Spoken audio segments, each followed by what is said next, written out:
Ayan guys, nandito kami sa department store. Ibibili ko ng pantalon ng aking anak na panganay. Ano, okay na ba yan? Ha? Okay na yan? Di pa.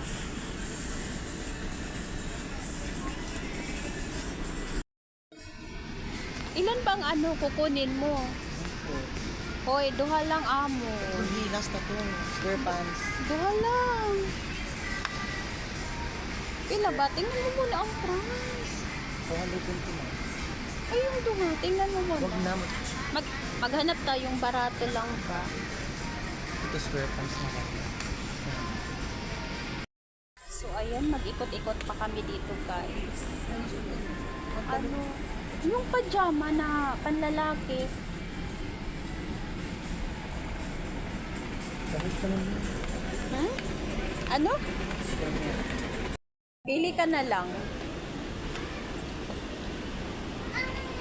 Anong kulay ba? Amon. Ha? Black tsaka white. Okay, dapat dalawa. May pala to, may kung ano. Mabutasan pa to? Oo. Saan? Meron din dyan? Hindi. Maghanap ka ng mas maliit na ano. Hindi yan binubutasan. Ito oh. Ang haba eh. Ito. I-try mo muna. So, ayan, pagkatapos ng pantalon, belt naman. Diba mami oh?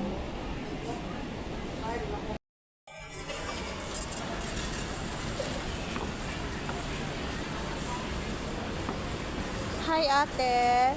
Miss.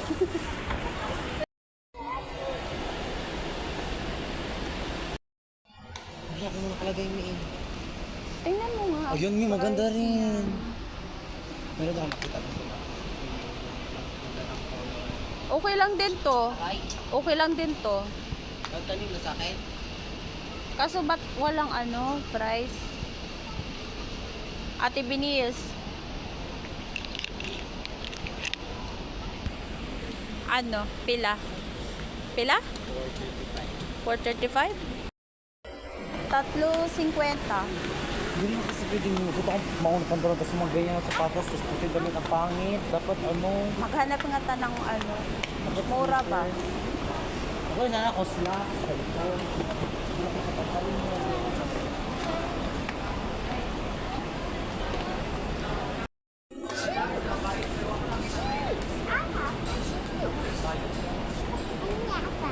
Tignan mo muna kung ano.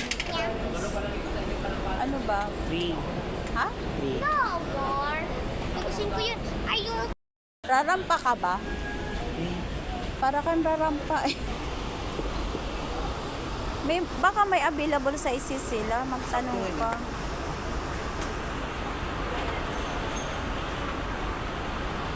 Ano? Sakto lang?